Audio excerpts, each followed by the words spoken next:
officially live on YouTube. Welcome to episode 53. That's right, we're past a year. This time, this guy's here with me, and it's good to have you back, baby. And you have a message for the crowd. I'm going to let you go ahead and give it to him first. Oh, give it to them. Okay. I mean, first let me make sure that we actually are live.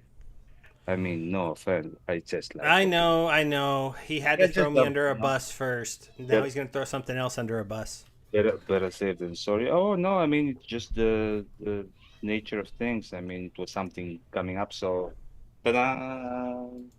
Maybe I should. So, guys, the big update from the town hall is there's no more Maverick's house. So, um, I'm gonna quick flex on all of you. So, if you bring Discord up on the stream now, and you go there, you will see there is no more Maverick House. But can you talk here? Well, I can. Can you talk here? Well, you I cannot even click can. them if you're not there. So I mean, it's not about talking. You're just seeing them. Just letting you know. And I'm I'm just well, messing with you. I don't even know the rules of these. I just thought, hey, I could talk it. Maybe all of you can too. no. I can in 2 out of 3, so still I mean I'm getting close to the third one anyways, but so far just two for me. Yeah. That's what I thought there were some rules, and I can chat in all of them because yes, I am a fool. And no tails. It's not rest in peace to the stream. It's rest in peace to the salty chat, because Maverick House probably needed a clearing out. There were lots of guys who weren't really Mavericks anymore, who had sold out of most of their assets, who were really just causing trouble, being snarky, and had a Because little bit of sadness because they lost money here, and just would come back and just yell at anybody that had an idea. So the new ones, I don't know the rules of them. I'm gonna try to figure them out. If you know them, you can somebody can ask drop me. them in the chat, You and we can could ask me. I see can if I can they're. tell you. It's 2.5 million CP, 50 plots, or 250 250,000 SPS. Those are the three Oh, required. there you guys go. Yes, and I do have all of those things. I'm probably only barely have more cards than that, so I better not sell anything because I don't think I have that much more. But yeah, and you know the town hall today, Matt had some spice to not even spice, just to like, I'm gonna sit you down, son, and I'm gonna talk to you, and I'm gonna explain to you that how it was is not how it is anymore. Yeah. But you know, I don't know what else to say. I mean, apparently we should all quit. That's what all my comments are Who starting to said? say. Who I said? Oh, good. No, no no, no, sleep. Man. I'm just kind of messing around, but I think that we're getting near the bottom when you start to get snarky comments on your videos from Oh, people we who did? not well. You weren't here, but I've been doing a couple other videos, and I'm starting to Oh, get those see, you're snarky lost. comments. You're And lost and, without. and, they're, and they're not from Tails. They're from other people who are just like, I don't recognize their name, but how's that SPS value doing for you? Did you buy that SPS yet? Yeah, because they don't have And Maverick's house now yeah, so to sneak I around. thought that was kind of funny, especially because in my video I predicted SPS would keep going down for like a month. And hey, Ank, thanks for the shout out on both platforms. Good to see you. Good to see you. And thanks for reminding the people that still are willing to come and watch the show to smash that like. You could also go retweet the tweet if you're a Twitter person. Oh, wait, there are no more Twitter person. I mean X, the X Twix. stuff. Twix. Yeah, Twix. Oh, and Ank just wants to let you all know that he will keep buying things as you throw them in the trash. Because he got Yeah, himself another keep, and if you want to get rid of everything, Ink's going to end up with a lot of it. Crypto Eater's going to end up with a lot of it. because Gold he's different. Matters is still grabbing stuff from what I've seen. Bronze Dragon is willing to take up the cheap stuff. Um, and Vozana, good to see you, sir. Good to see you back again. So Oh, Zorka. yeah, but it was funny because in the video I was like, this is gonna probably go down for about a month because the bot farm's got to unstake. They only get it one time a week. So I'm like, they got a bag, even if the bag isn't that big, and they're gonna dump the bag and leave now. Well, SPS isn't one of those markets where a couple big bags isn't gonna move it down a little. So I don't think we're gonna go back up until probably we'll start to recover in like, I don't know, July, middle of July, something like that. Because then all the bot selling will be gone. And, people are going to start picking it up a little bit when it's cheap. I know I want to get a little bit more. Because, like, back in the day, I used to justify SPS at $1 off of one basic thing. Axie Infinity is not that impressive of a game. It is maybe in a better place than us, because maybe their own chain is got a little bit people liking it more than Hive. Impressive of what? Did you just call it a game? Whatever. Well, at one time, last time, when everything was up a lot, it was over $3 billion, and we only have 3 billion SPS that can possibly be out there. That number is lower now. So that's where the $1 idea came from. If that game could be worth $3 billion, why couldn't Splinterlands token be worth $3 billion? Now, that might have been a little short-sighted, mostly because we were about to go into a bear market.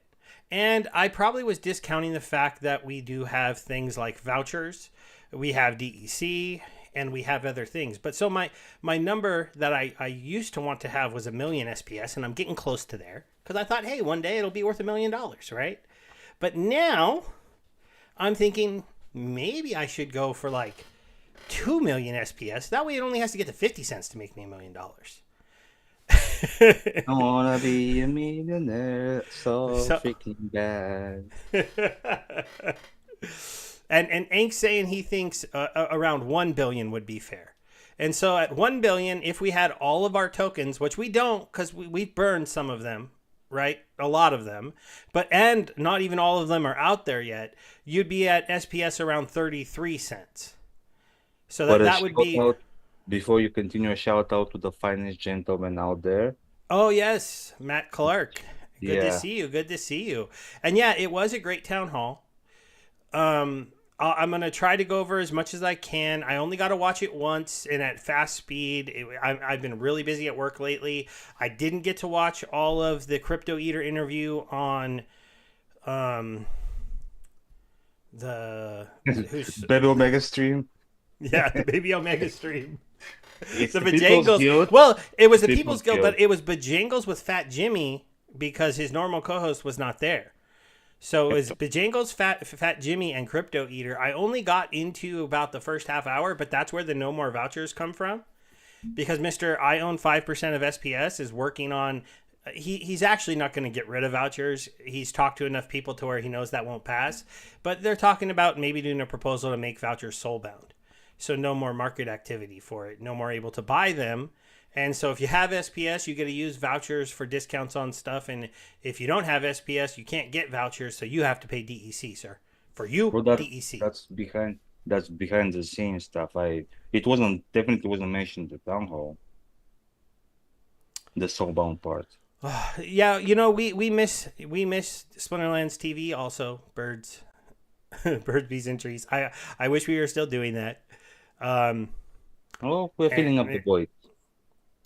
We also have a Supreme Vector here, so we'll get quick out to him. Keys and Gangling down low. I guess we're the only ones that go live after a town hall. So I mean, we have to keep the stage until people start coming back because they will. Yeah. I mean, one of the big things from the town hall, and this was near the very end, so if you didn't watch the whole thing or you left before we got into questions, or right before he got into the questions, was the runway question. The dreaded runway question. Guys, we only got 2 months left. We're in trouble. Six. No.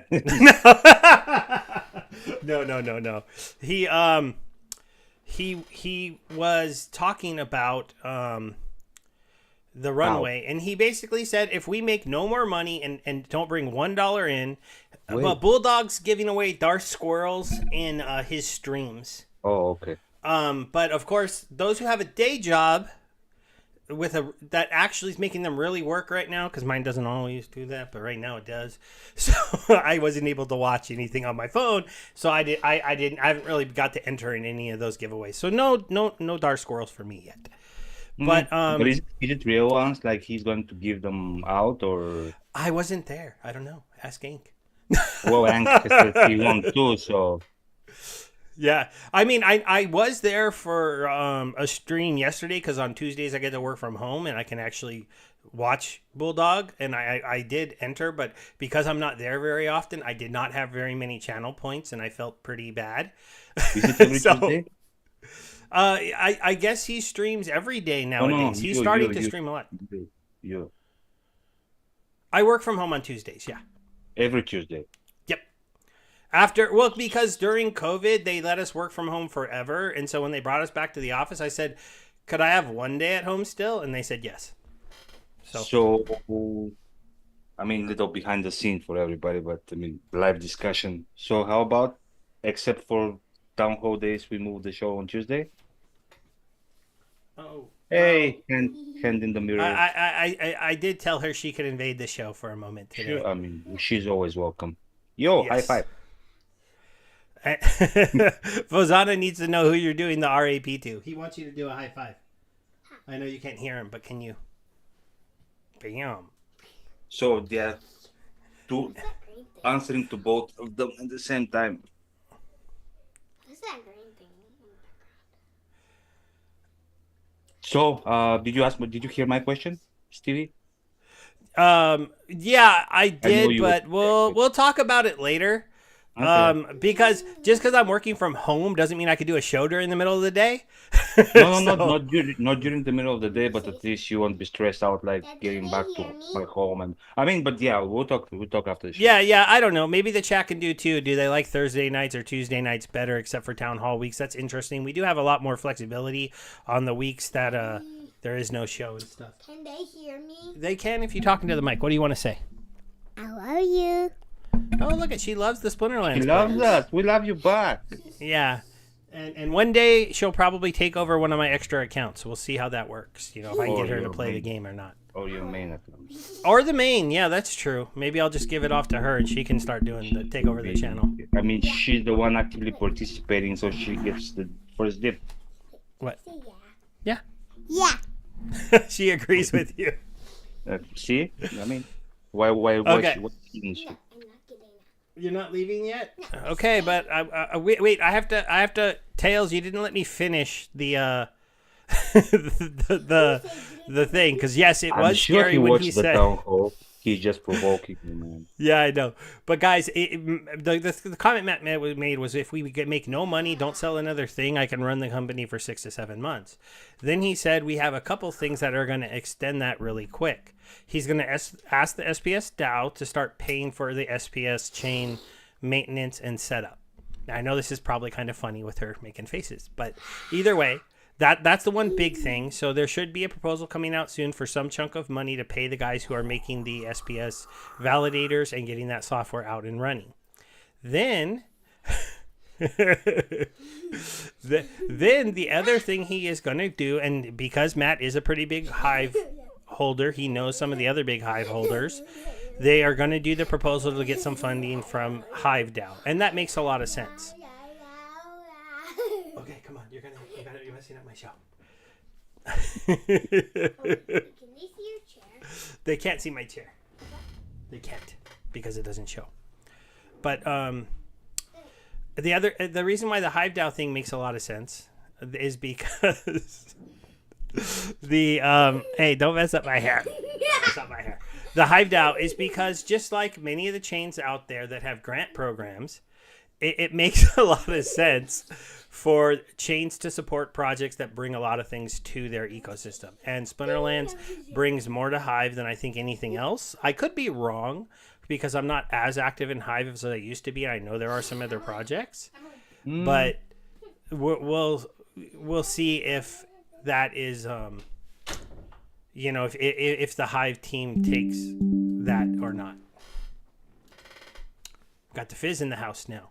So, he also did mention that even without those things, as we reach the end of the year, he's expecting at least some FOMO sales into Rebellion, because the set is going to reach its end date and then it will be off the shelf. And unlike previous sets, it didn't overprint. And so there should be at least one wave of funding coming in there. And he said the real runway, if the company just does bare minimum of what he's expecting, is closer to a year. And he said that means that he doesn't have any fear that we're going to get through what should be the post-halving crypto bull run and be a project that's around trying to bring in money and users. Does that mean we get them for sure? People can have their doubts. But I do think that we're starting to see some of the big people make the most of everything that's going on. And Matt dropped a really large comment and I missed it. Just because. No, wait. Actually, it was just Tails Big's comment. Then Matt said paper hands are greater than diamond hands, apparently. Did you have that greater than sign backwards there, Matt? I don't know. Or wait, maybe he's saying he loves the paper hands so that he can buy up everything they're getting rid of. So, yeah, man, everybody wanted our squirrel. Apparently, he gave away a lot because DeFizz got one too. Yeah, but he addressed the runway thing at the end of the town hall, so that was pretty good. Let's see, he addressed the new set of rewards cards. He said even though. And I'll take this answer even though I don't like it. He said even though he had heard us in the community talk about, hey, how about you release some of the cards and then wait a few months and release the rest and then wait a few months and release the rest so we can like focus on getting those cards. You can unlock them a little bit early. It was an idea that I kind of supported too. And we were talking about it in the show, yeah. Yeah, they talked about it. He said it wasn't that it was a bad idea.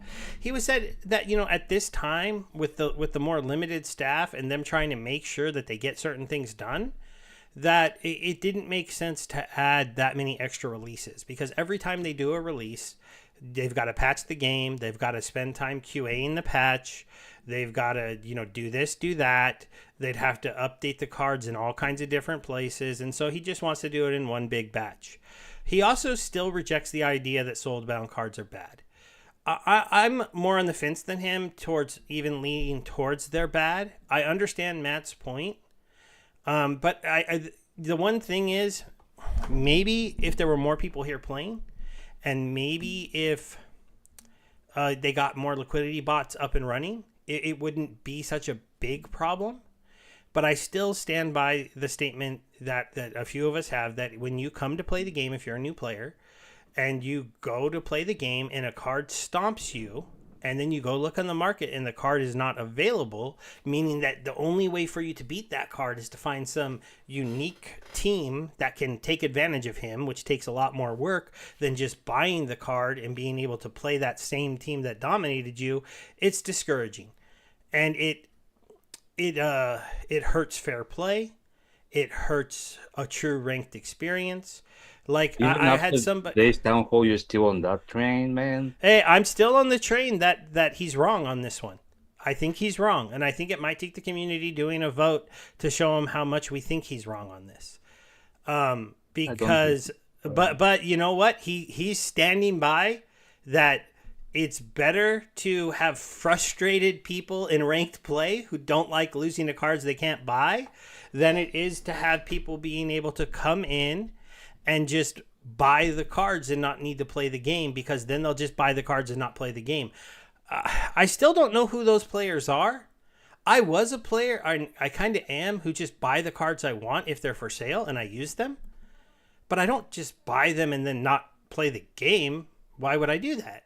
So I don't understand that part of his argument. Why are you projecting yourself on the whole player base? I mean, it's you, it's Steve, you're unique, everybody's unique. Because I have a show, baby, and I can do that. Okay, but I mean... You could do it too for a little bit, go ahead.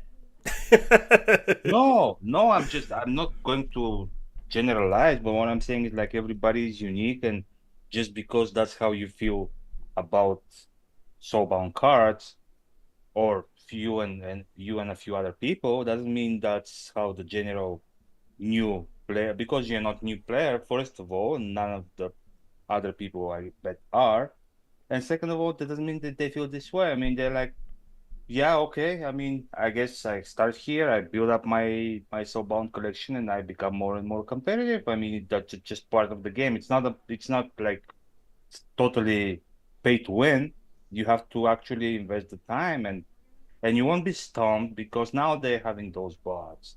Now they're having the whole new thing that I was like, I thought you would be so hyped on this stream, Well, like they hey, got your hey, idea hey. in a way, but they got to the point where, okay, now we're inviting free players here. We will give them the the groundwork to start earning, start playing and earning soulbound rewards and build up collection, and maybe they like the game and they stay. So I mean, that was kind of like the main thing, and we haven't even started talking about it. But I thought for you it will be the main thing because you're the one preaching how good that would Hey, be, and I'm they found also a the way. guy who only got to do a video last week saying I finally got my last barracks and I have a full max soulbound set.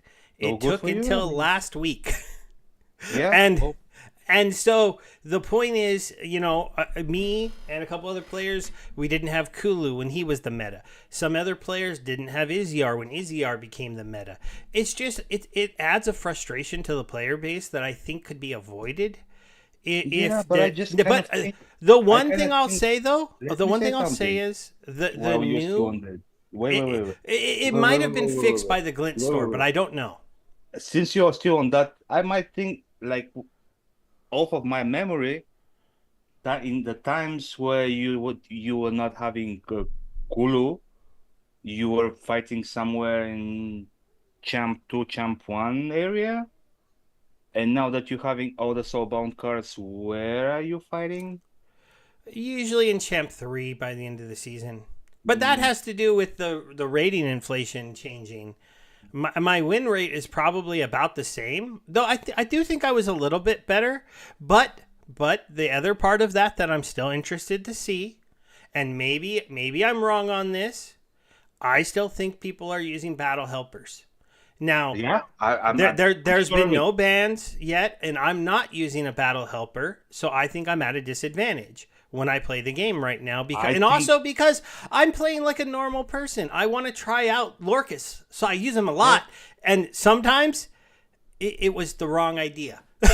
I think So not only battle helpers, I think there are still people using bots as well. But I yeah, mean, and that was part of the town hall today too. They gave a warning to the people that might be doing that they're finally ready.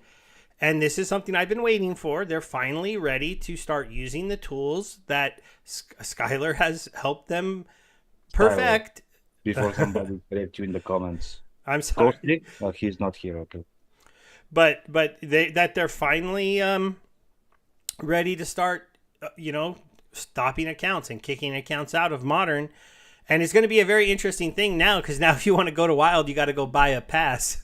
So Yeah, and just him saying that there are still people that abuse, that means we're yeah, both right. They still are, and that's okay. I mean, what you don't yeah. know So about I mean, me, if I can pull like a 45% win streak, and I'm kind of stuck in Champion 3 for now.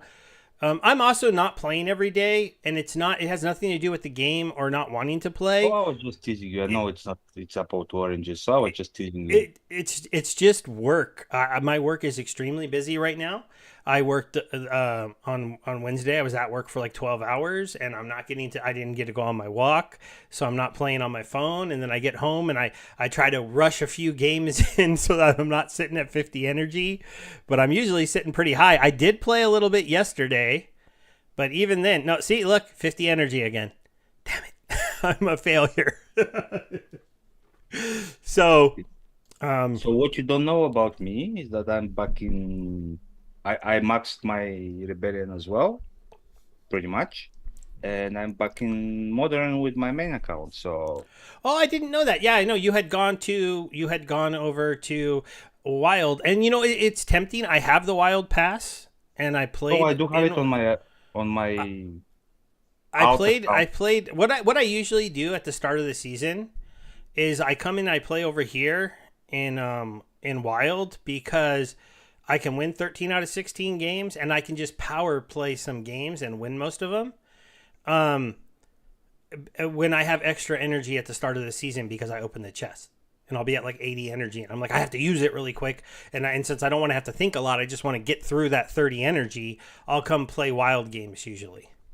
So I didn't play them all over here. I did end up going over to modern and playing some of them. But like, as you can see over here, I'm only like, 45. Oh, look, I have a winning record. I'm 45-40. Okay. So, it's not terrible, but I'm still stuck in Diamond 2 or Diamond 3. I haven't even made it out of there yet with a 45-40. So Yeah, but I'm about there to let me check. I think I'm Diamond 2, but yeah, I'm at the end of Diamond 2, 380. why charge for wild? The simple answer to that question, birds, bees, and trees, is because wild became a loophole that could hurt the game. It was There a is place. simpler answer because of bots. That's it. Full stop. Yeah, but it's not just that. It was a place where you could earn and never have to invest more again. And anywhere where you can earn and not have to invest any more again, it becomes a haven for bots. And it also becomes somewhere that somebody can go where they can keep leeching from your game, even though they don't want to play the game anymore. Or be part of the community. They can just go ahead and just keep playing in wild, keep earning the SPS, keep dumping it, and do that forever. And so the pass makes it so that two things. Wild should always be close to profitable to play in compared to the pass. No matter what, the amount of people willing to spend the resources to get into wild should be making back about what they put into it. Besides the guys like me who are going to buy the pass just so I could play like 30 games in wild just because I want to. But the other people who are seriously buying it and running a bot over there, if they don't see the return, if they're not breaking even, or they're not somebody willing to speculate that getting SPS as rewards and getting glint will lead to something in the future, they're going to quit. As most of bots have. Yeah, as most of the bots have. And so the player base... So it makes wild two things. It makes wild profitable and instead of a drain on the game, a boon on the game. But it makes it for less people. It does. Less people can be in wild and make money now because you have to pay to get in. And if too many people if too many people pay that cover fee, the party's not so good anymore, right? If there's too many people there. So But then the other part is good where we get to burn a lot of DC or vouchers or whatever. So it's like yes, it's win-win. yeah. So for me, it makes sense to do. Some people don't like it. If you want the free thing to do with your cards that doesn't require you to actually spend money, but does require you to stake quite a lot more than 2,000 DEC or 40 vouchers, you could buy land and stake your old cards on land. But there is that's a bigger investment than the guys that are wanting to leech out of wild probably want to make. So I don't we'll see what happens. One of the good things for wild though, if you're a little upset about this, is they're talking about increasing the glint that's given out to it, because now that you can't bot it, or if you are botting it, you're paying a bunch of DEC to bot it. They're thinking about allowing you to they're thinking about upping the glint rewards. They're going to wait about a season. They did say it's going to take about a full season for the true SPS reward increase to come into effect. So things should get better in wild in the near future. More glint, more SPS per battle. And hopefully that's enough, birds, bees, and trees. Yep, it will be. And if not, then people will be leaving until it gets profitable. It's like it's striking balance. If it's too good, people will be paying to play until it's not that good anymore because there are too many people, and they'll start to leave. So it will balance things out. Yeah, and then the what else did he talk about in the town hall? A lot. Oh yeah, okay. So there was talk of land 2.0 or 1.6 being done and us getting like a 1.8. And 1.8 is actually a smart move, and this ties into the other thing you want to talk about. Oh, and Matt Clark did clarify that he meant he likes the paper hands giving the items to the diamond Probably should hands. have used that.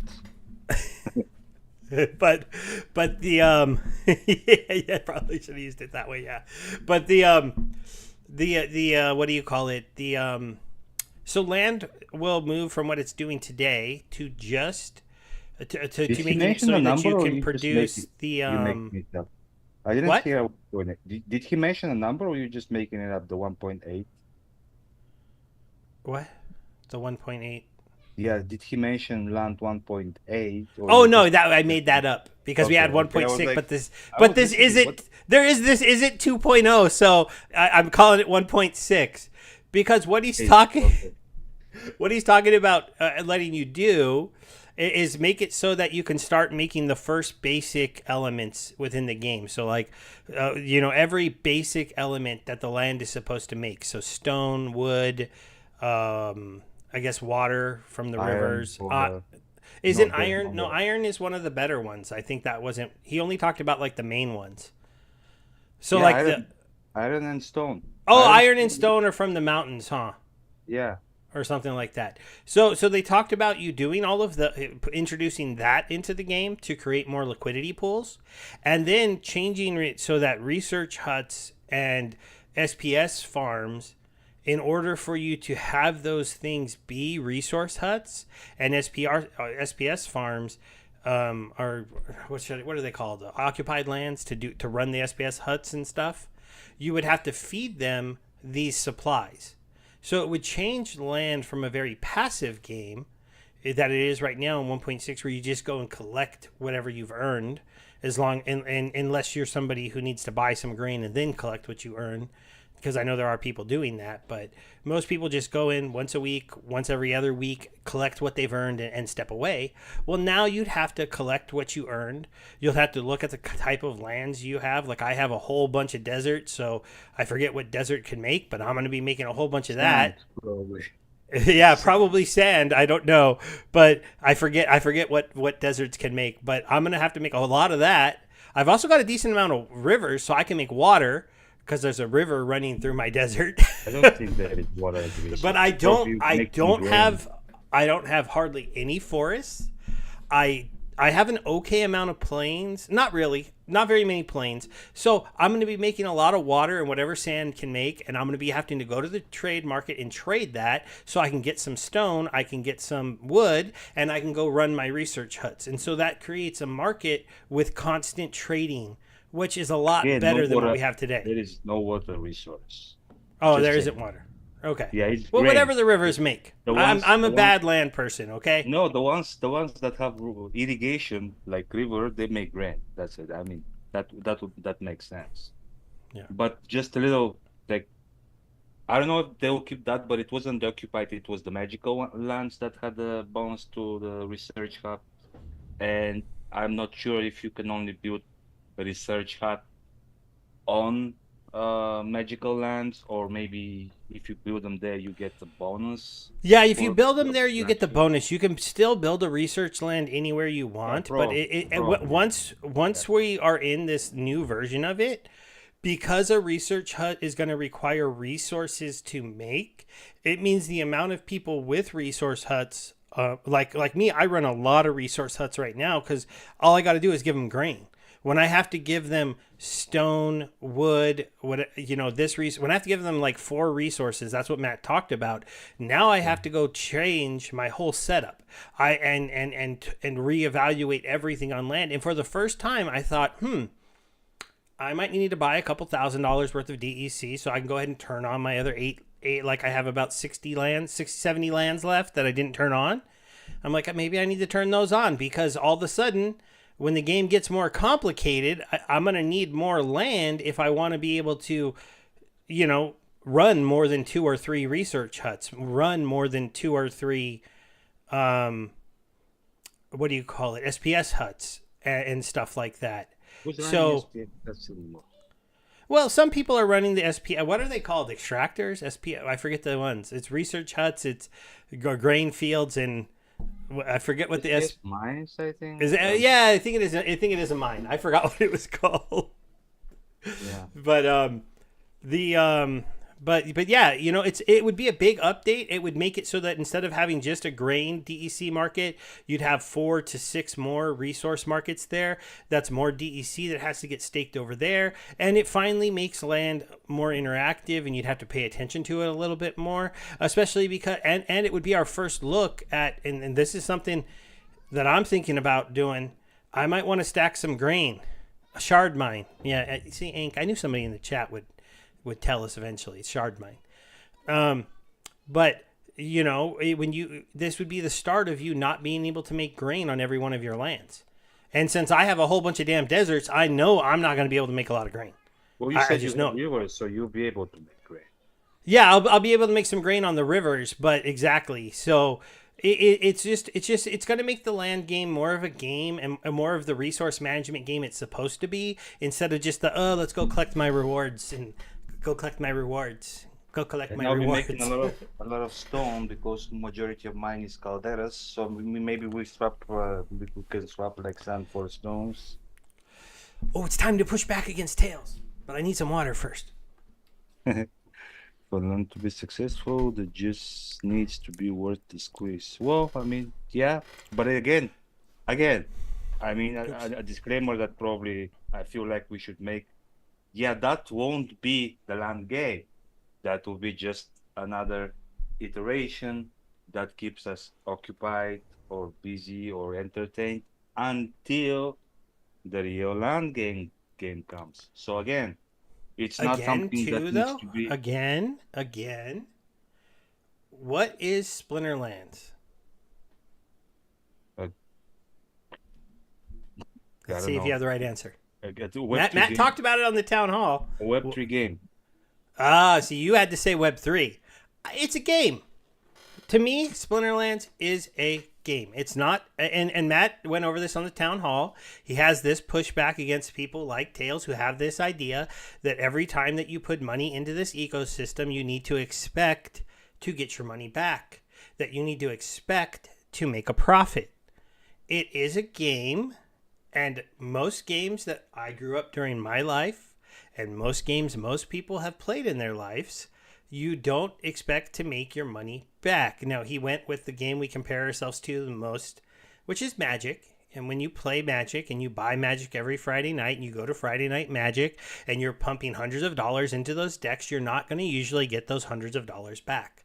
And while not everyone in crypto is going to approach Splinterlands that way, lots of people look at this like a DeFi platform. Lots of people come in with the mentality that I'm going to put in this much money and I'm going to get this much back and make this much profit. But there are guys who will look at the land stuff just like it's a game, and they'll just want to play the game. And so the ultimate game in land is, if you think they can actually pull it off, is being able to mint your own cards and sell those cards to other players, and they'll hopefully have some kind of record of who made them. I hope they're smart enough to do that, because I'm sure that people who mint them are going to want to be able to say that, you know, like, that's a card that was made by me if I'm the one who made it. And even if you can burn it into nothing, I still made it.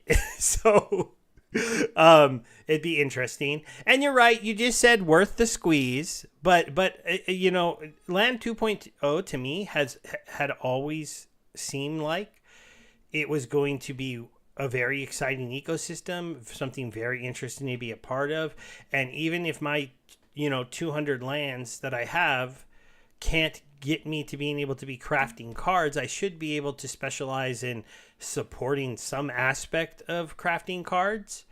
We'll see. Be way more profitable, by the way. Yeah, and then once and if we can be the ones crafting the equipment and spell cards that come into the game, and the game is successful at some point in like 2 years, then it'll probably be a pretty interesting and profitable thing as well. But it'll also just be kind of cool, to be part of that. So since we are both in California, I think I've said it before, but do you know who made most money during the gold rush? the the guys selling the picks and the hammers and the shovels and all of that stuff. Basic stuff. Yeah, so it'll be interesting to see, but that's just. But Matt did go on a nice little talk during this that Splinterlands is a game. It has Web3 aspects and in it very deeply, and unlike any of the other games, when you decide you want to come play this game, you get to make SPS. And then when you make that SPS, it allows you can let it grow and continue your stake, or you can just make a little bit of money in it. But, the promise isn't ever that you're going to make every dollar back. But there are ways and things to leverage to make your money back. I've gone over things like that in the past. I haven't been very good at doing the social media challenge or the share your battle challenge. That's on me. But if you really are looking to make your money, you are doing those. And then if you play the game, you'll earn your SPS. Will you get every dollar back that you put into the game? Yes, but it's a long process. It's a slow process, and then you're not it's rough. You're not going to get very far or advance very quick if you're just not always putting more assets into this ecosystem. It's just the truth of this place. Yeah, and on the Vozena's comment that other games have achievements and we don't. Well, it's something that's going to change too. I mean, okay, yeah.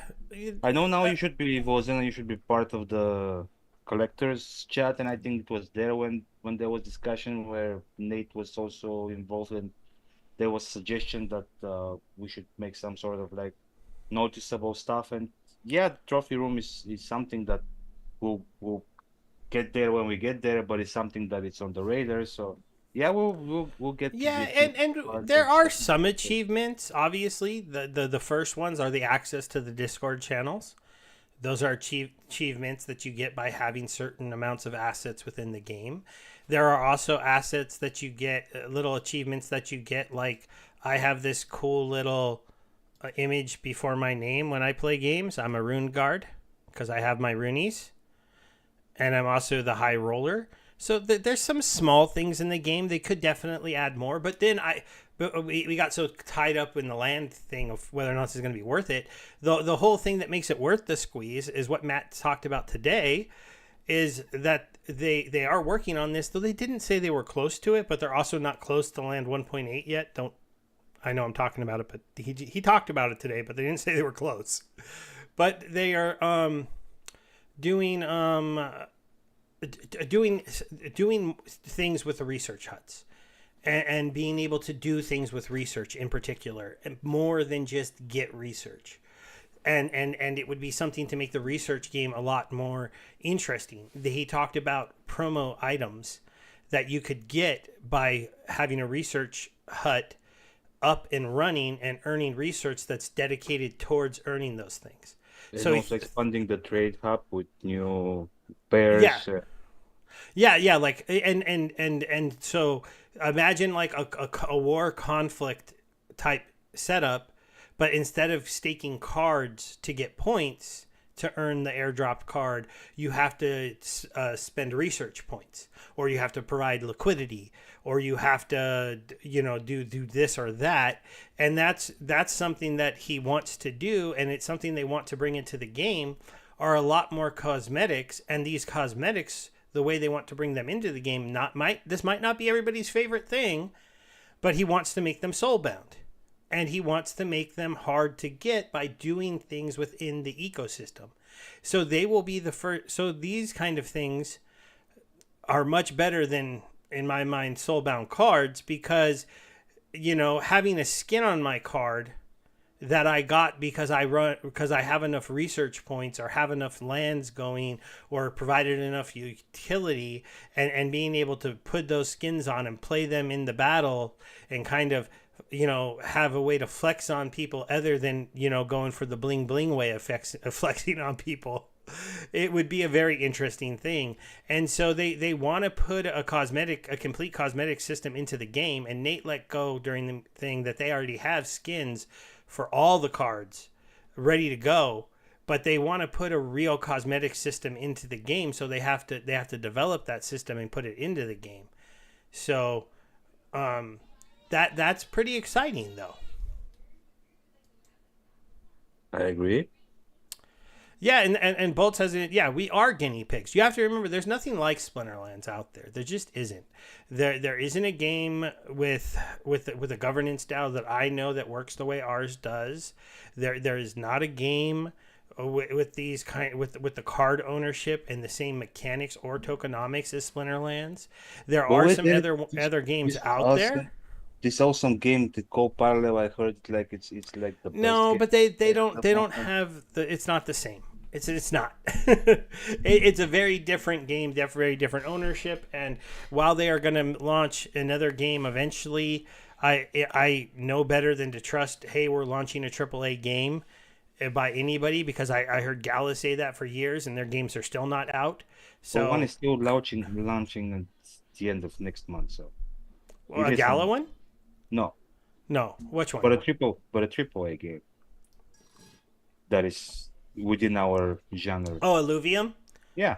Yeah, you know what? I downloaded it, but then you told me I had to like set up some wallet that I'd never heard of and get some test net coins and stuff, and I just gave I up. said that you just need to shoot me a DM and I'll help you set that up. But yeah. Yeah, but then you were Exactly. too You don't busy have- last week to even come on the show, so But you're missing though. I mean, it's very cool. I'm just saying. that. I know. I've seen people play it. It's all over Twitch, and it looks interesting, but again, I don't like the battle system, and I You don't don't like like that it it's on because you I don't haven't- like that it's on you ETH. So See, you don't like the battle system because you haven't played it and you've watched somebody play it. So I'm sure if somebody watch you play Splinterlands without having no clue what you're doing, you're like, that's the game. Like that's boring stuff, man. So well, don't Splinterlands judge- isn't don't meant judge. to. Splinterlands is fun to play. I don't think it's necessarily fun to watch. Exactly. So you're judging the battle system by watching. Yes, fine, I am. But But yeah, and, let's move and on. Tails is on your Illuvium side is- here. He says to DM him and he'll help me get into the game. But Illuvium I is not- all I did was download it, and I was like, I don't know. This is getting. I had my it's crypto moment and went, this is too much of a headache. I have to sign up for all these things. And now I days know ago, why. This is the thing Splinterlands has to get over too. When people come here, I've got to do all these crypto things. I the other day, like 3 days ago, I think I had like 16 ETH on that testnet already from selling Illuvios. But I bought some Illuvios for the airdrop point. So I mean now it's like down to 4. But yeah, I mean, anyways, let's not talk about Illuvium on air. It's not in our. But you see the universe. numbers he's talking about. That's on the test net, but they are going to want people to spend those kind of money on the real. Well, net no, of too. course, because it's easy to create it on testnet. Yeah. So there are people having lots. They will not expect that, but at the moment, since it's so easy to get and it has no real value, people are like, sure, like hit me up about buy this. Yeah, I know. Yeah, I'd imagine there's some people who are like, "Oh yeah, I signed up for an ETH testnet wallet a long time ago. I have like 2,000 ETH. I'll just go buy a bunch of stuff." but yeah, Big Time had their 0.30 release come out, and guess what they did to me? I don't know, give you a lot of money. I got bugged. So there's a that's bug in the new release of the game that doesn't let you play the game, so I can't play it. So that's why I haven't been streaming it lately. Because Oh. when you start the game in the new thing, they wiped everything and started you over at level 1. And then I went into the little room where they have to give you armor to start the game. They give you 4 pieces of armor. I can't put on 3 pieces of them. And the very first quest says, put on your armor. I'm like, but I can't. Because my stats are too low. It'll get better. It's okay. It's funny. I haven't checked today. They may have fixed the bug, but that was interesting. I wanted to get into it after the reset so I could level with everybody, and now I can't even play. So I feel for you, but now you can spend more time, like play more Splinter. yeah. So well, if I had time, maybe I'll do a battle. Oh, I have to See, go I mean, you unlock don't my even thing. have time for Splinterlands, and you're complaining that your big time is bug. Well, Come on. Don't click on because I told you Splinterlands is normally my walk game. Big Time is my on the computer game.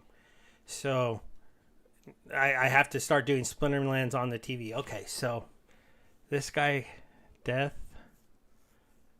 Lux. Was that Lux level 3? Oh, this is a guy with low level cards. Metalcore, Oh that's boy, another I hope I game can coming win. up. Have you heard about anything about Oh yeah, Metalcore. Me and Tails are playing Metalcore with some other guys from Twitch. So that game's pretty fun. You could get to be a mech. I'd say it's like a double A game at this point. It's not quite triple A, but maybe the new update will move it into triple A territory with graphics. But it's hard to be a good mech game, and to me, they've done a pretty good job. They're a pretty good mech game. Okay.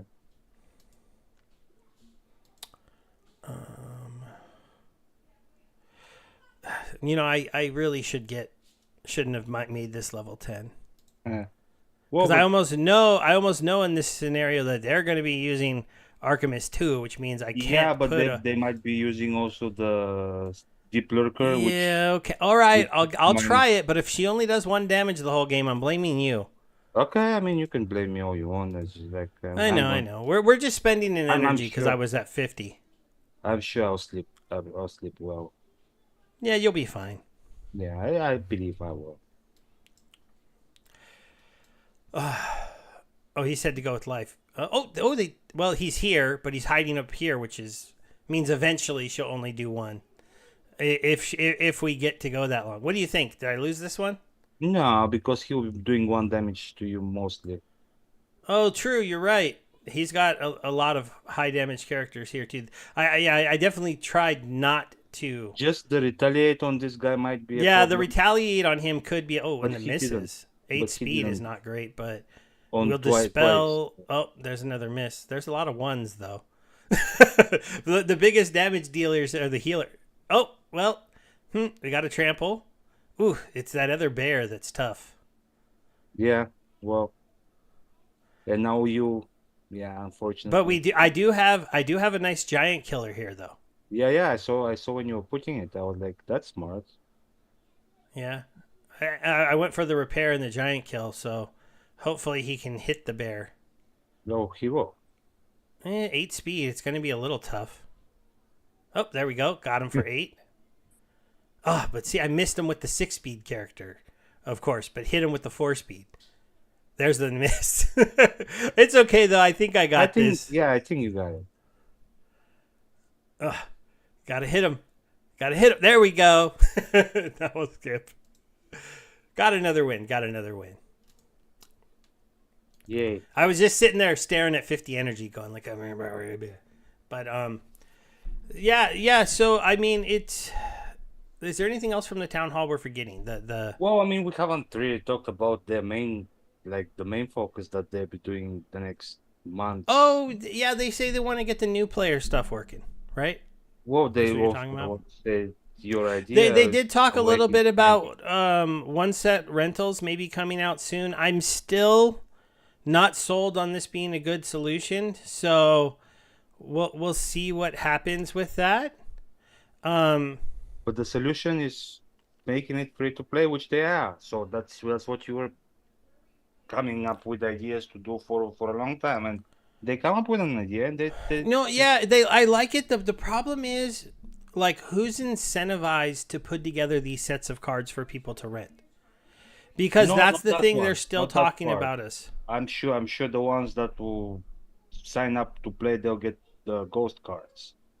Yeah, well, when you first sign up to play, you get ghost cards. But the pitch that they want to make to people is, look, you signed up, they definitely want to make a way for you to play and not have to buy your spell book and still get stuff here. That's what I'm talking about. But they did talk about that as being part of the new player experience. They realized right now that a lot of people who sign up don't ever even really play the game, looking at the situation. So they want these soulbound collectibles that you can to be earned to be something that they can give out a little bit more frequently to people, including new people, so that they want to play the game to kind of earn those things and hopefully get them to like the game to get them to buy the spell book. And then when they buy the spell book, tell them, hey, we just gave you some credits, how about you click here and rent this set of cards, or this set of cards, or this set of cards. But the problem is somebody still needs to provide those sets of cards. And because I You think haven't there won't heard be them. people I that haven't heard them incentivizing me to put together a set of cards to put into here. And yes, I would get paid when they get rented out, but then I have to put my whole set of cards there and wait for somebody to rent my whole set of cards. And maybe there'll be enough new players driven in by marketing that there'll be high enough demand that it'll be worth doing.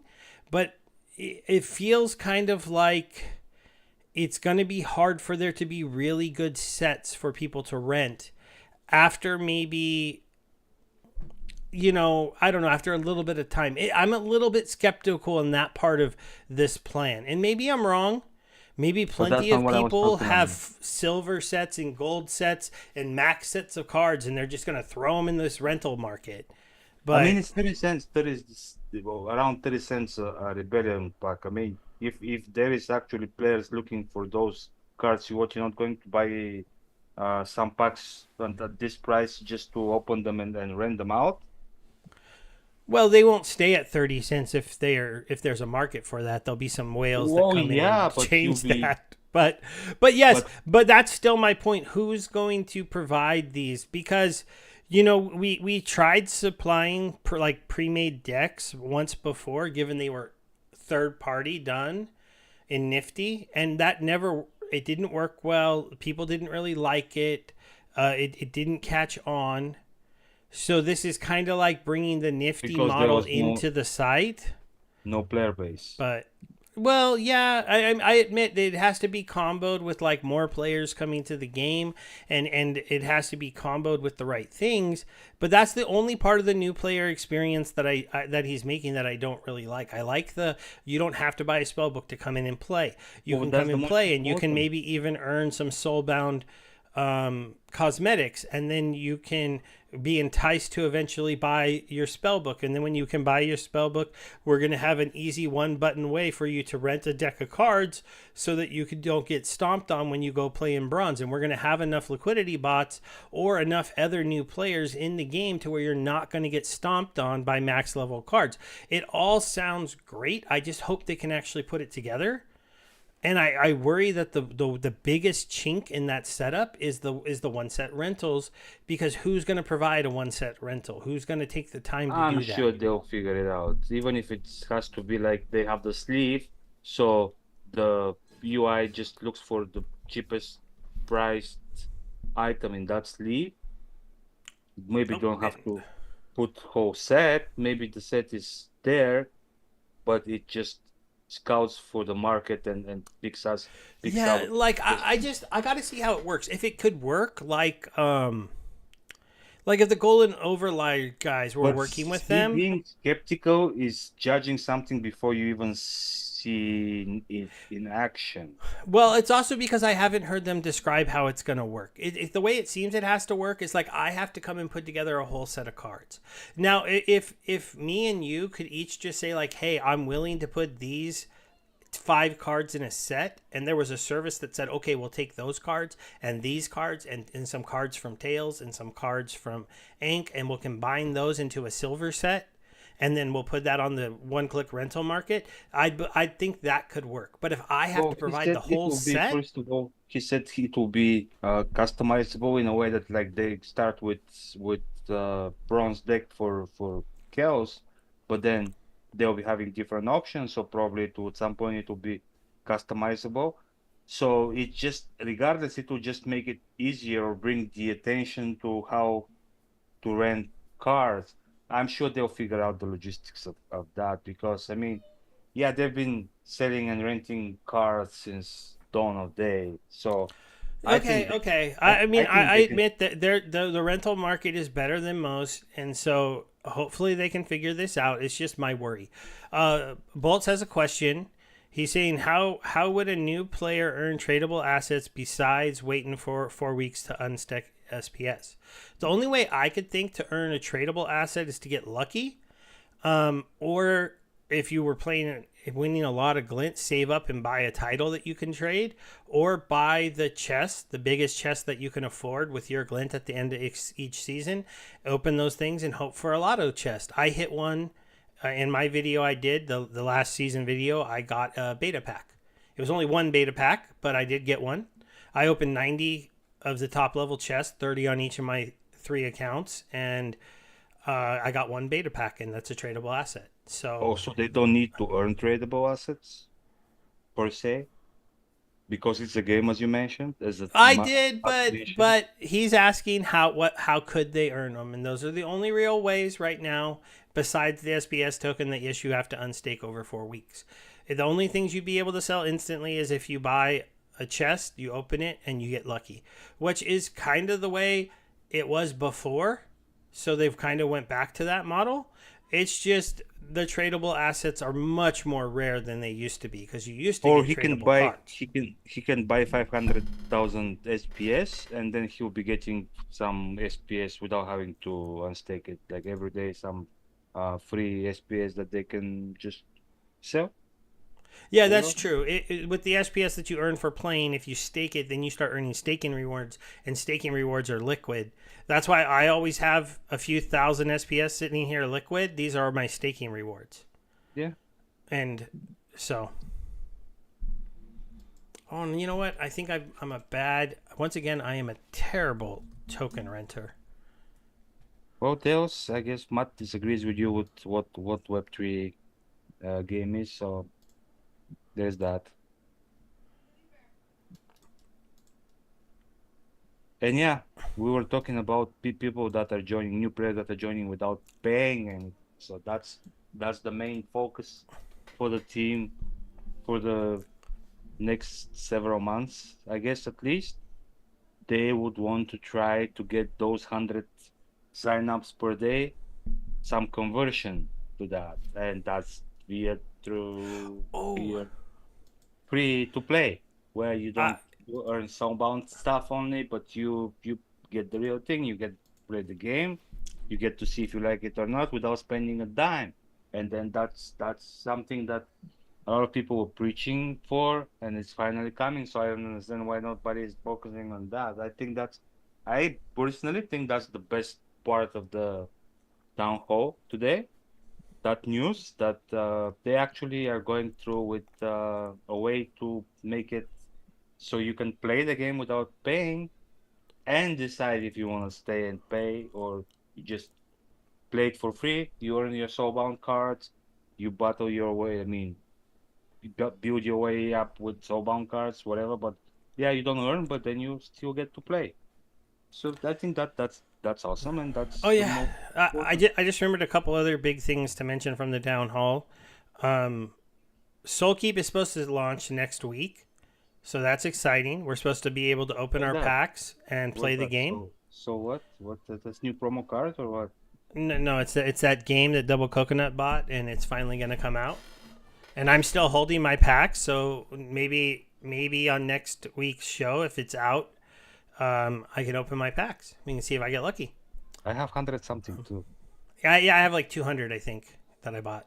Yeah. So we can open those up and see what we get. So that was in there, and then the other thing they talked about was a rework of the leaderboard.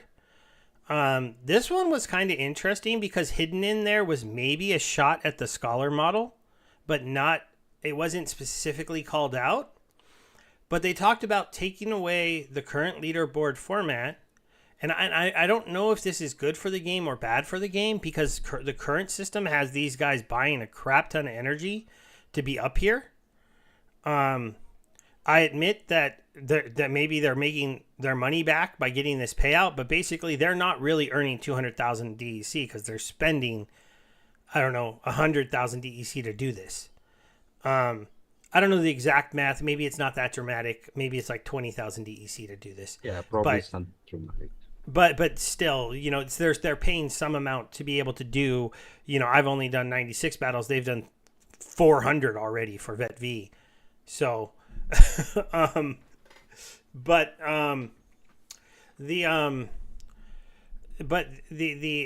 making it so that if you're in the top 200, which I usually am by the end of the season, I'm not right now, but haven't been playing.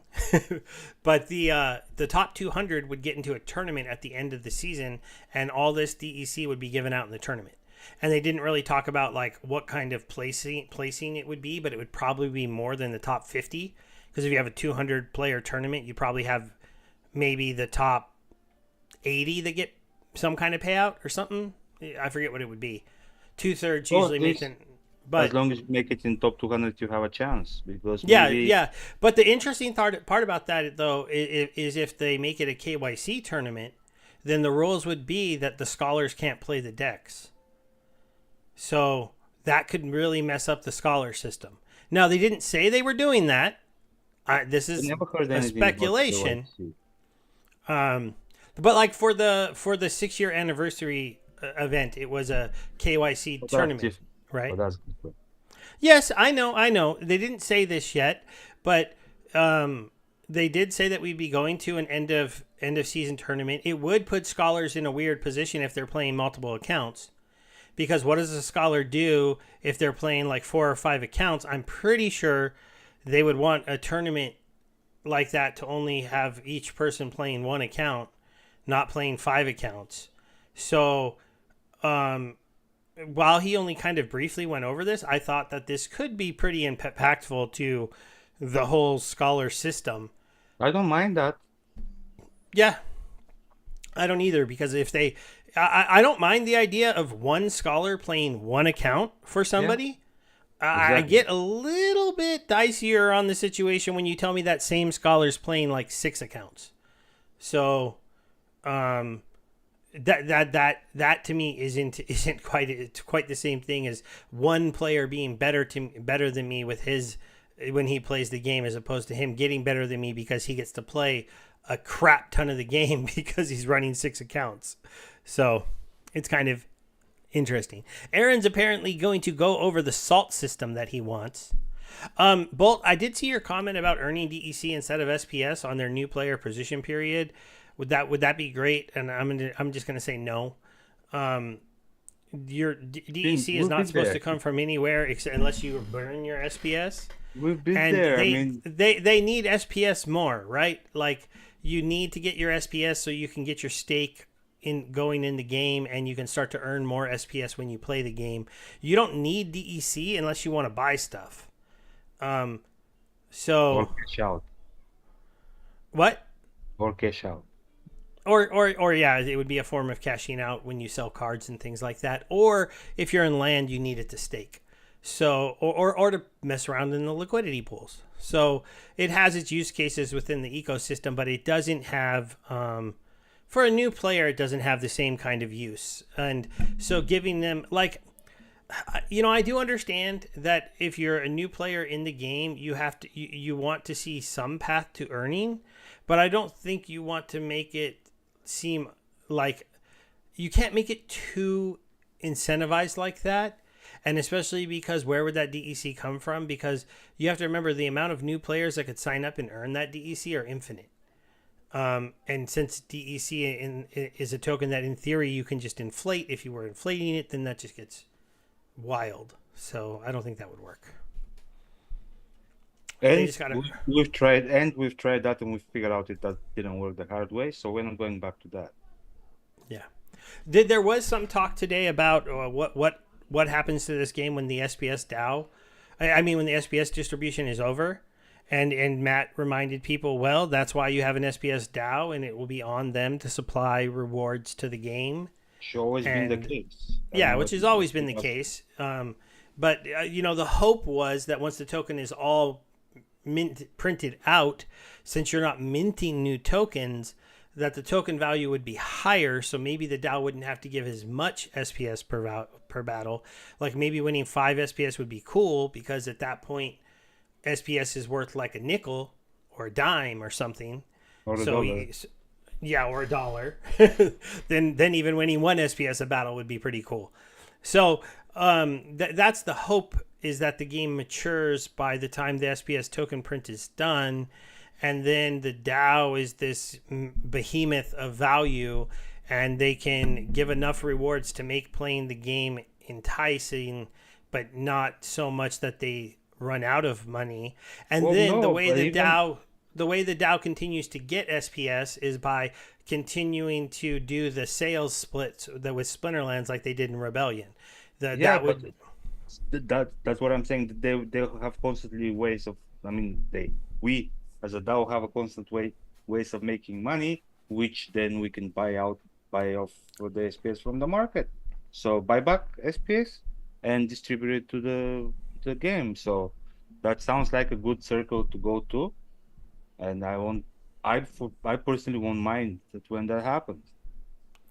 Yeah, yeah, and Tails did bring out that hopefully there's something left in the DAO in 18 months when it becomes time.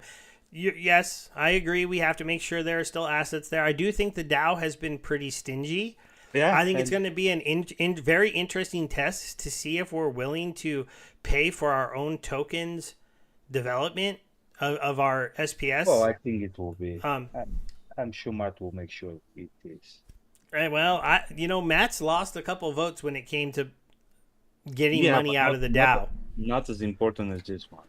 I know, but we didn't fund the promo card, so that was shocking to me because it was still a pretty good deal. And when we didn't do that, I was like, wow. So Well, but that was that's just a promo card. It's not something that is actually, first of all, makes sense, and second of all, it's actually what really should have been happening from day one. And yeah, he came out, he explained it to everybody, so people should be more than happy to be on board with that. And I'm just sure that the major SPS holders realize that that's the case. So I don't think there'll be any problem. yeah. I just hope that the DAO that it's written in a way that like it's easy to support. Because Tails has a point. Developers aren't cheap. We don't really know where they're at in the development. If you want the DAO to like, if I'm hiring you to make software for me, I'm gonna expect relatively normal updates of where you're at with your code, examples of what your code can do so far, And as or far what as you I think know, it can do, and from what I uh, heard, they're almost done anyways, and it's the DAO's part is where it's supporting the whole system, like the running of it. The building part is almost done anyways. And he said that those two developers, once it's done with building the SPS chain validators, they will move to something else, but they're not part of this. my daughter wanted to share her Crocs, Nice, so because she's saying, I guess, again, she loves us. There is yep. an I love you there. So yeah, it's mostly for support, not for the building part is almost done from what I understand from everything I heard from Matt. Yeah, he did say kind of like we're pretty much just about done. So basically, if you but you might need I'm making some more chocolate. stuff, people to keep the developer like a blockchain should have developers, right? And every blockchain that I know that's out there, Ethereum has a fund to support developers. Oh, but do you really? Because we have all the nodes that will start running on whatever servers there is like most. So it once it starts, it will be something that is maintained by the nodes that people have purchased. So I think we should be fine. I mean, I don't think it's an expense, obviously, since he said like it will help them increase their runway, but I don't think it's something unbearable. As in, yeah, they will be probably paying out the rewards. I don't know who's paying them now, but for the node Well, holders, no. Once the nodes run, part of the inflation is supposed to go to the node holders. We already get the tokens today, but we just get them for having a node.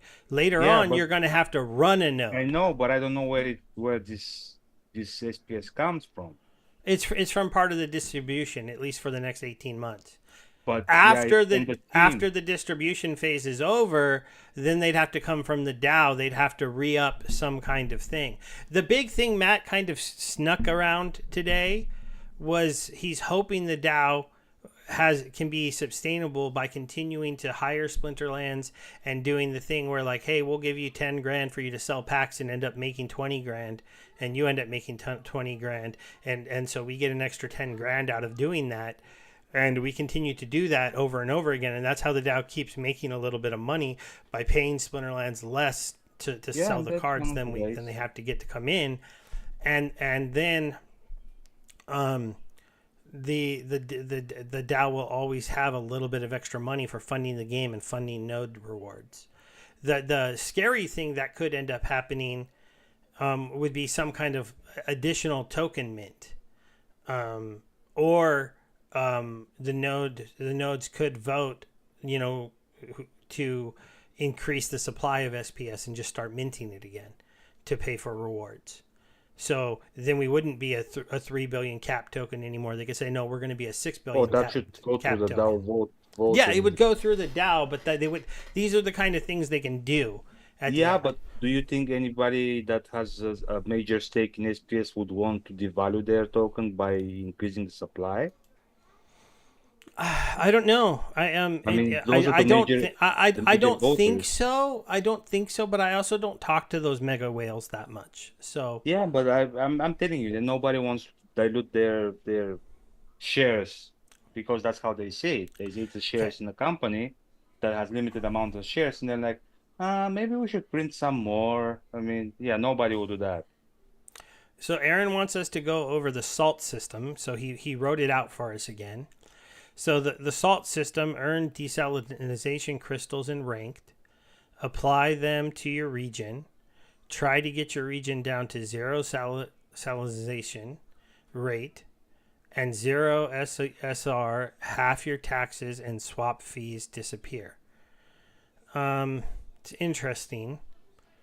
I don't like the idea of having your taxes necessarily, but because taxes are what keeps their value in castles. But all right, No, he meant from the fees that because some of the taxes go to the keep, some goes to the burning. true. maybe But if less- it's just a general half, I'm thinking it's half from both of those. Could be wrong. I definitely could be wrong. What he means for If that, maybe he's he can lowering the clarify. fees, then probably that's those lowering taxes that you pay. Then he's Whereas- also saying half your storage fees and your plots get a 50% boost to production. I just don't like the idea of tying up land with ranked play because there'll be people that Yeah. will focus on playing only on land and they have the right to do so. So you cannot force them to actually go and play rank to get salt that they can put in their Then land. another thing he says, so every day you get rewarded salt token. Forgot to bring these up, sorry guys. Depending on how much DCs you contributed. You combine salt tokens with regular potions to make enchanted potions. Both said super potions. I asked Matt if he could put an alchemy lab in the mana well section so we could combine salt tokens with potions so we could use them on jackpot chests, etc. He said not a bad idea. That part disappears, burn the half. It's the burn half, very important. Okay. I don't know. It's interesting. He didn't talk about the salt system coming into the game in the what I called Land 1.8. He really just talked about the basic resources coming in, and the big thing he talked about was basically making it so that research points could start to earn you other things in the game, mostly cosmetic promos, but also even possibly a promo card, so that landholders could. Because the real thing he wants to do is he wants to drive some kind of value or desire to having a research hut and then making you need more than just grain to run your research hut. So you want to run it because you get this thing in the game, whether it's a title, a promo card, a cosmetic card, whatever it is. He was a little vague on exactly what it would be, but he did mention it could be a Well, he promo said card. It might be a promo card for card, land yeah. even, but nonetheless, you could earn this card. Maybe we'll get what's his after sound scarecrow, but nonetheless, you can earn this thing, and then you can only get it with research, and you have to dedicate your research hut to doing that, not old research that you've already earned towards the Secret of Pretoria. You have to basically go to your hut and go earn me this item, and then it's going to go, okay, well, you better keep feeding me all the stuff I need. And I go, crap, I can't even make all that stuff because I only have deserts, rivers, and swamps. So if I need wood, I have to go buy that somewhere. If I need stone, I don't really have very many mountains. I got a couple but probably not enough to feed a large amount of research huts.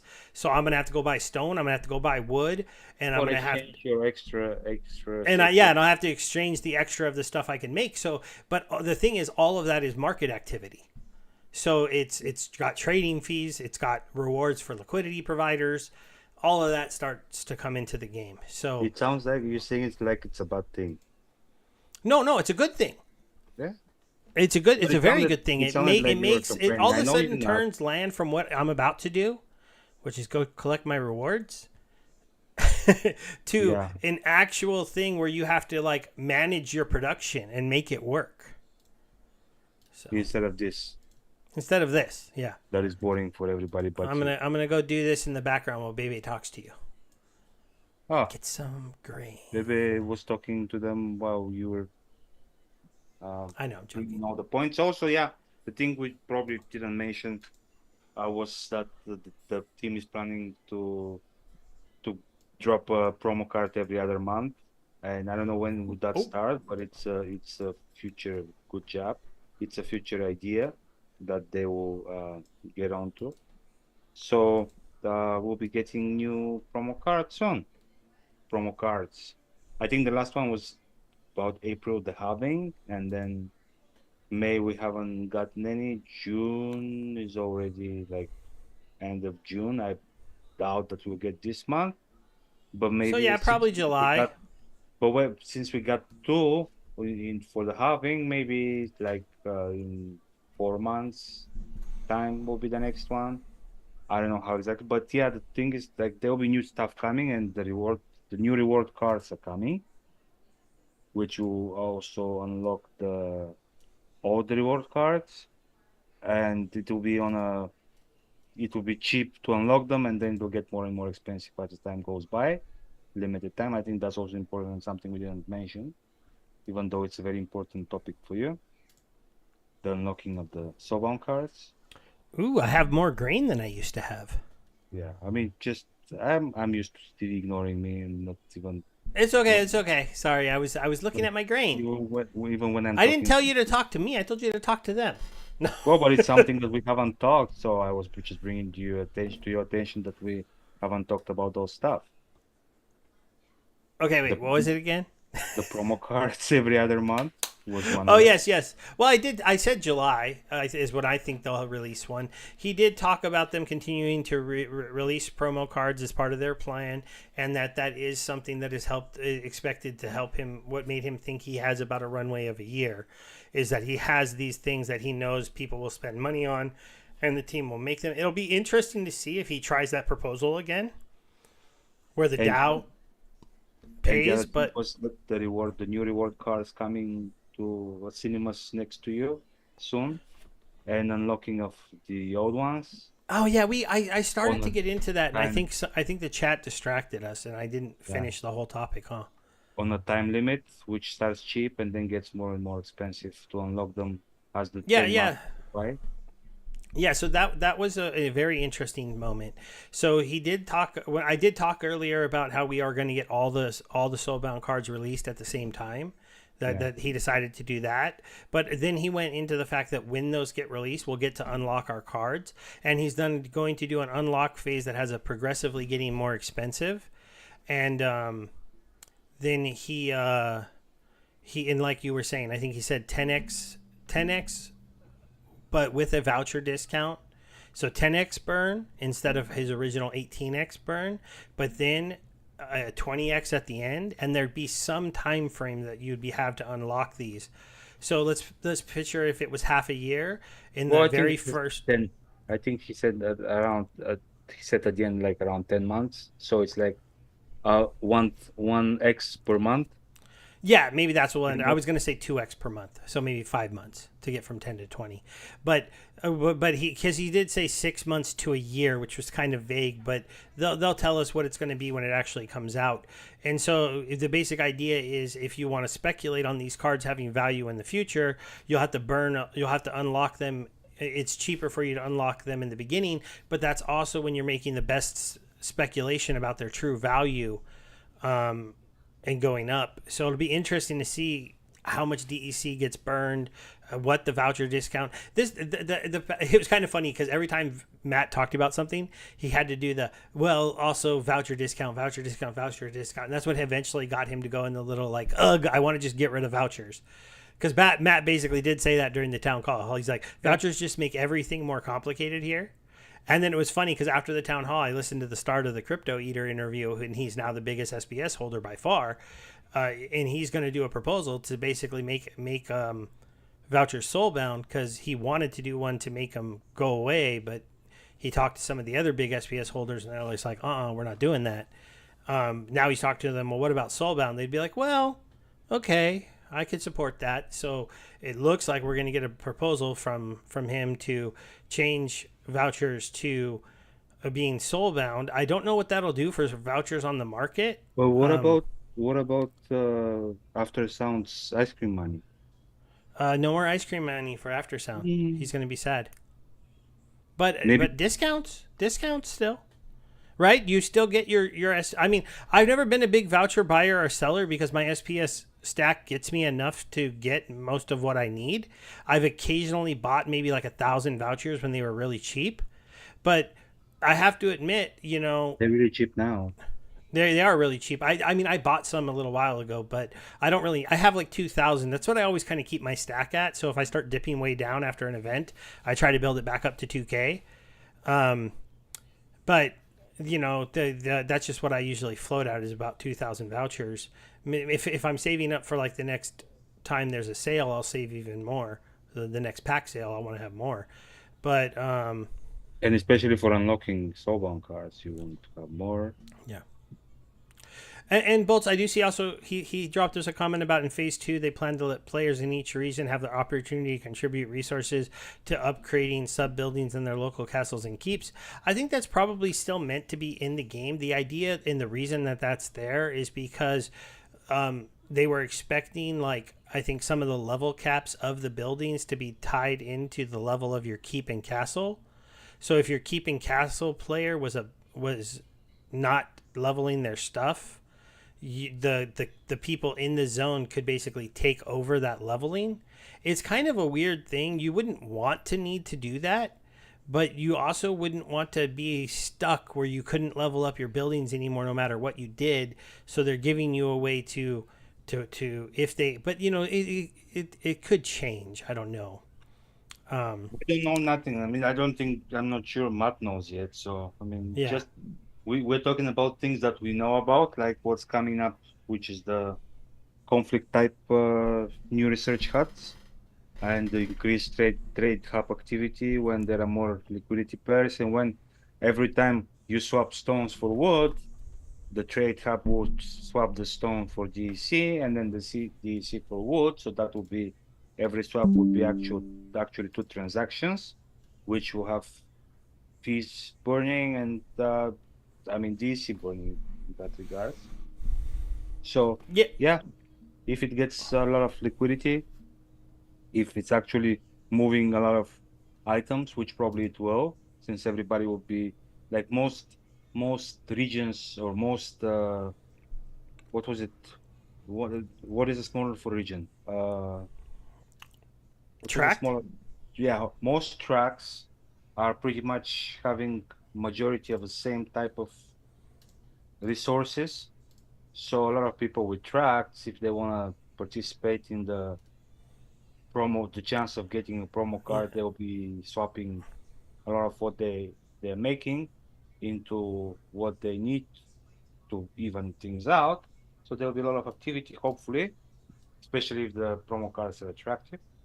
So yeah, that might help a lot with, or at least it will be another mini sync for burning. And maybe it's not even mini sync. I don't know.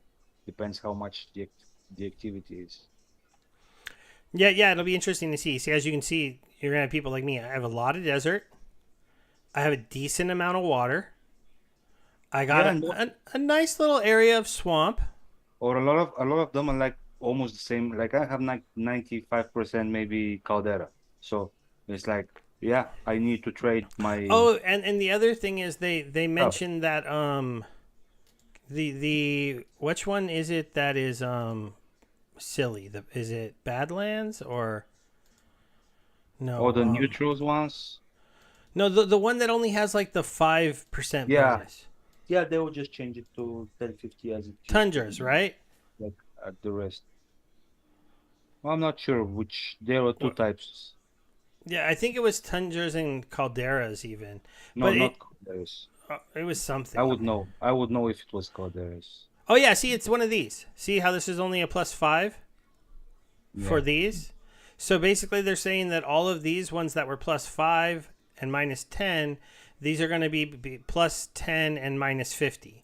Yeah. So they're going to, instead of being land plots that are hard to use, easier to use, but less bonus, they're just going to be more bonus and easier to use. So they're going from one of the worst lands to one of the best lands. Well, So it's yeah, kind but of- I mean that's kind of to make funny. up for the being. Yeah, being to the- make up for how, and as you can see, I mean, it wasn't a big deal for me. I've only got 3 of them.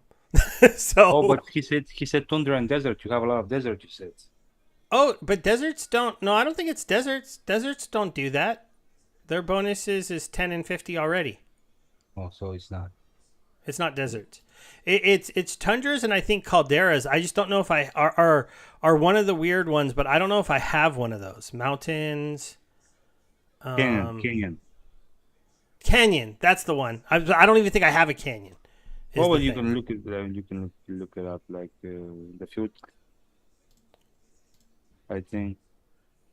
No, just I gotta go to Oh. this tab, right? not owned. Not owned. Oh, you said you don't have any. Yeah, I don't think I do, but I can check. Oh, I got 2. No, look at that. Yeah, so see this one, this 5 is going to become a 10, this minus is going to become a 50. But basically that means anybody that's running any kind of these things, if you have a team on there that is on this bonus number, the bonus is going to go up. So all of these are going to start producing more. Okay. So Or- that's or that we'll start- little tiny bit that I gave to Ape of Wall Street. I gave Or- him those 5. Or at least they'll start producing because maybe they were not at this point because of the low bonuses, but now they might start producing already. And these are my dragon magics that I bought. And both saying that common canyons are $10 on Pick Monsters. Oh, that's interesting because canyons are going to become one of the easier lands to put monsters on for 10% because you're going to get 3 teams that you Options. can stake on there Yeah. as opposed to 2. So it's maybe worth picking some of those up if you have. The thing in for me is that I don't want plots that aren't in my area, and there's Yeah. just not for much for sale in this area.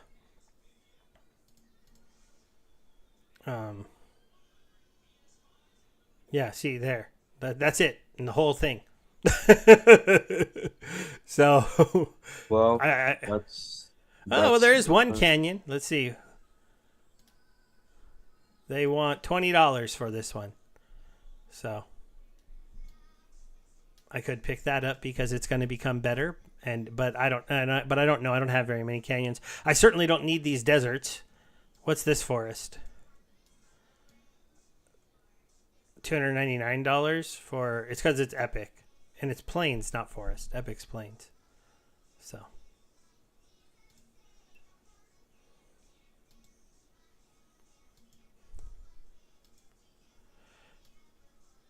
no, they are going to change it, Bolt. They didn't say when they're going to change it, but they are. So they were pretty set in stone that that's what they're going to do to those. And he was pretty fine with the fact that they were going to become a little bit better than the other lands because they said it basically makes up for the fact that they were a little bit worse for so long. And he figures out that's the easiest way to do it because doing anything else to them would have been complicated. Moving them into the +10, -50, just like they already have in the system, was just the easiest thing to do.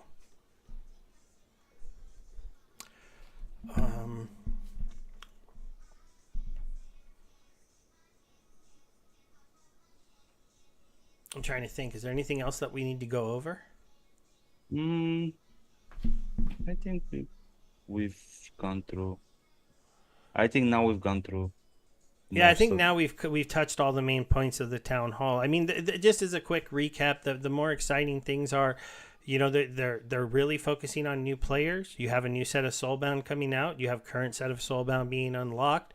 You have them working on a collectible. I'm not saying the right word. Skins and stuff. Skins and collectibles, yeah. Yeah, like Skins and cosmetics. Cosmetics. That's the word I was looking for. Yeah. A real cosmetics system to be able to do that cosmetic system. They want that cosmetic system because they want it to be part of the new player experience, because they can reward new players a whole bunch of different cosmetics, all kinds of different ways. Matt is ready to go and try to get funding, not just from the DAO, but from Hive. He made a good argument, and he's already talked to some Hive people that they should be able to give us some money for our game to keep it here. And it's an interesting thing, because at the same time, in the same town hall, one thing we didn't talk about is that somebody said, what about the Ronin chain? And Matt said, well, what about the Ronin chain? Is there something special about the Ronin chain? Because he is right that if the right chain came to Splinterlands and said, hey, we'll give you $5 million to bring your game to our chain, they would probably do it. So if you're out there, Ronin, but because there are, like he said, it is normal for chains to have development funds and give those developments to people based on their how much they can contribute to a chain or an ecosystem. I know Solana does it. I know that Ethereum does it.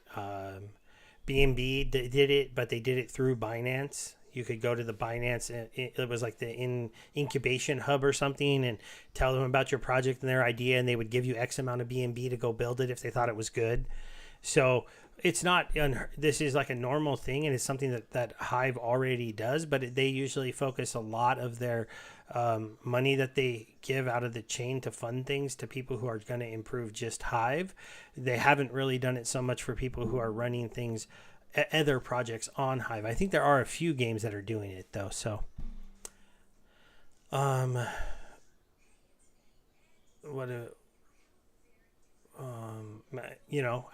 went off and Matt went off on reminding people that this is a game, and that you shouldn't come into here with the mindset that every single thing that you buy is going to make you money or make you more money than it cost. You need to really look at the whole ecosystem and understand the ecosystem. And if you want to take part in the ecosystem, really understand what it's about and what you're doing here, which is kind of building your collection, building your account, and maybe being rewarded at the end of that. Maverick House is dead. One of the big updates we didn't really talk about from there, though, is the new channel that requires you to have actual stake in the game to be in the channels are a lot friendlier from all accounts. I haven't been in them yet to really partake in those, but a lot of the salt is gone because you had people in the Maverick House who got Maverick status a long time ago but didn't have anything in it anymore. So Discord is getting a happier place to be. Nate joked that he almost enjoys hanging out in there now and gets distracted from work because it's all positive talk. We didn't show you any of the eye candy from Nate, so while Baby's gone, I could bring that up really quick as something we could do as we get ready to end the show. Let me just find the town hall chat. I went and looked at I was looking at those other ones earlier, and I clicked off of the town hall one. Luckily, though, the system is smart enough to remember where I was. So this was kind of a look, I think, at the the focus map for the team. No, I have to put one more charm into a shoe. Right here? Yes. But I want you to do the other way. Upside down. Yeah, no, upside down, not like this. Just like that. Now my crock is finished. Okay, sorry. I had to do quick croc surgery. So he gave us a look at it. So, conflict, get each one of the conflicts out. New player experience, one-click rentals, registration tutorial, fundamental trainees, customizations, academy panels, a ranked play. They want to do the balancing, league tier updates, leaderboard updates, new focus system, battle UI updates. So this was kind of nice to see. I'm not going to go through the whole thing. You can pause it. We got another look at Cryptic. Cryptic is coming out soon. At least his conflict is starting soon, right? Or is he coming out soon? Tomorrow, I think. So Tomorrow. Yeah, Cryptic comes out soon. This is the one, the new one, right? Yeah. Yeah. And this is Dark Squirrel, yes? Dark Squirrel, yeah. I mean, it's other Risco Dart or something like that, but yeah, it's an anagram of Dark Squirrel. Yeah, and it's got the new expose ability, which lowers speed on successive hits. Very interesting. Don't know how much I love it. Need to think about it a little more. My initial reaction is if somebody's really fast and they're hard to hit, it's not going to be that helpful. But if they're about the same size as you, speed as you, you're going to slow them way the hell down. So that's exciting. Well, it's mostly the other tactic that is mostly important for it, is turning any of your monsters into a victim. We got a new wallpaper, so I need to save this image to the possible thumbnail catalog. Probably use that one soon. It's pretty cool. The idea here was saying that basically he did state, and Bolts was talking about how Nate said that this wallpaper was part of the Great Lowlands from land. So it's them starting to bring images in that they're saying this image is somewhere on the map of Pretoria. I think those kind of tie-ins are exciting for helping, just bring some extra oomph into the game. Here's the spell, just a new look at the spellbook page, and then we got some of the Darth Squirrel like. No. That's from the new reward cards. Oh yeah, this is from the new rewards cards, and then these ones too, right? Yeah. Yeah. And this is the first one is going to be used from those, and there is even a rendered version a little bit down. Yeah. Yeah.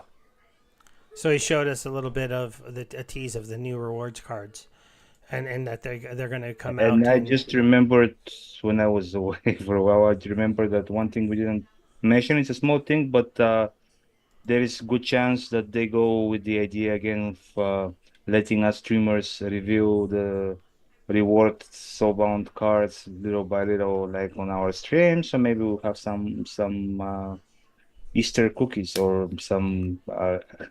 He did talk about, when he was talking about that he'd be reaching out to some of the streamers. So hopefully we need to go talk to Nate and remind him that we're doing this still. Yeah. Because it's actually the other way around. We have to reach to and say like, yeah, we're interested, and he'll say like, okay, I can give you this card. Yeah, that's what I meant. We have to reach out to him. Yeah. And let him know that we're still, streaming and would like to do that. But maybe we'd get to show you guys one of the new cards like we did a long time ago. We got to do that once before, and that was kind of fun. Even if our new card was one of the worst cards, but still. Yeah. Do you remember which one it was? Yeah. It just came back to my brain, but it was the death taunt mage that is not. I can't even remember his name right now. It's Rebellion. It's not. I have all kinds of stupid I should just reset them.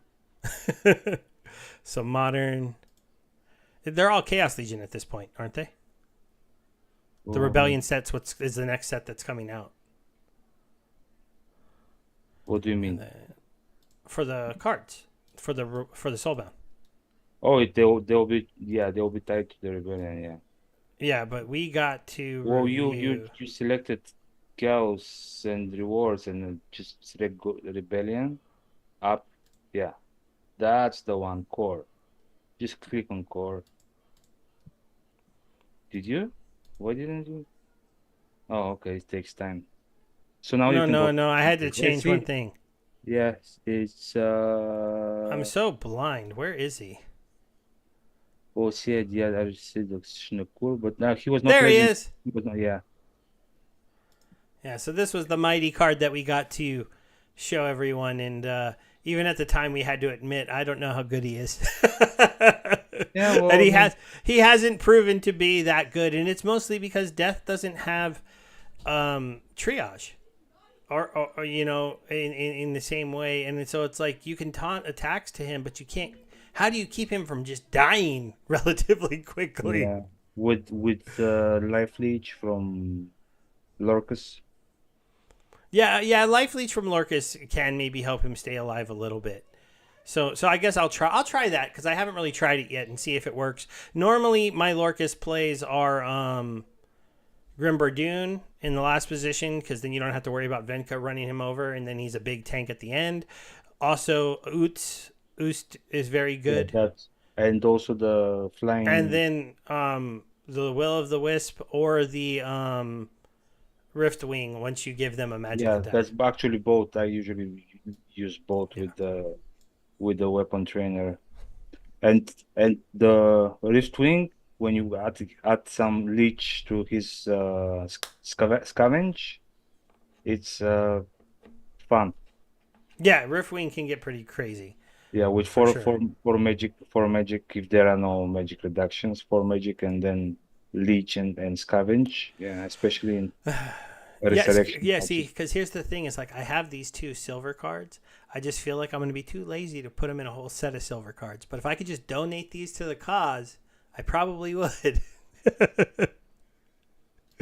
um, and I've got that with a lot of sets, just like random extra cards on my Yeah, account. because they were renting it sometimes for good Yeah, money. at one point these were renting at good numbers, but now they don't, so they just sit on my account.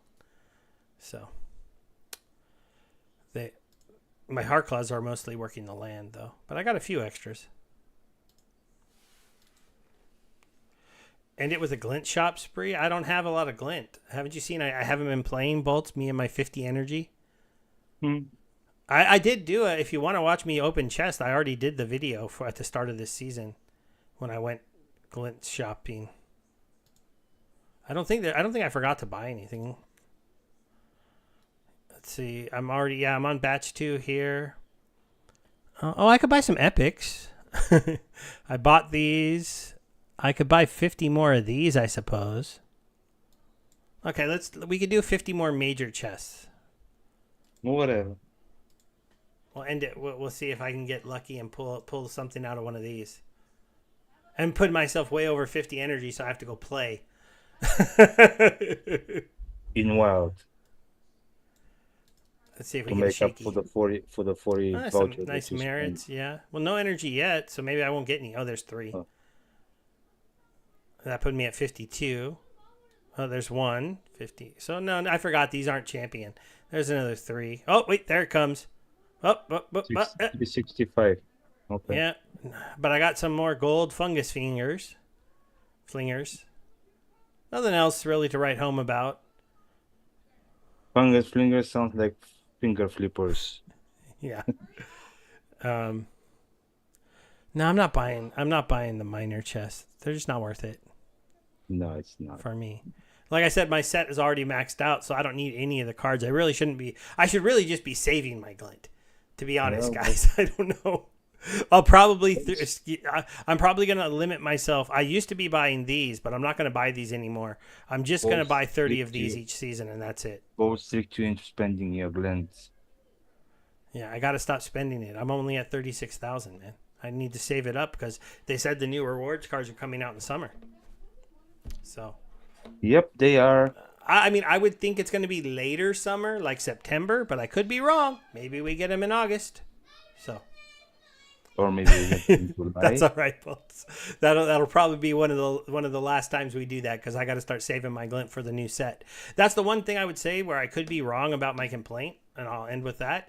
On Soulbound's being anti-competitive and hard because you can't get your hands on the card. We haven't had a full season of rewards cards with the Glint shop. The Glint shop might fix the issue because if you really need to get a certain legendary card, you can pay extra energy, get extra Glint, go buy legendary draws, and there's a good chance you'll eventually get it.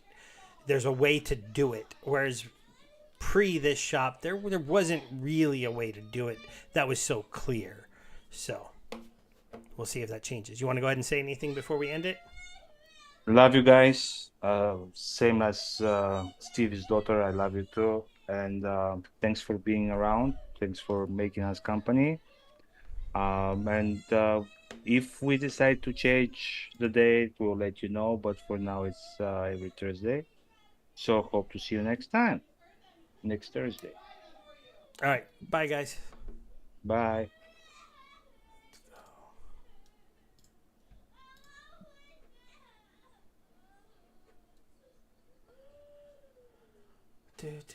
We're Don't still on forget to Twitch, stop it I on think, Twitch. though. Did the Twitch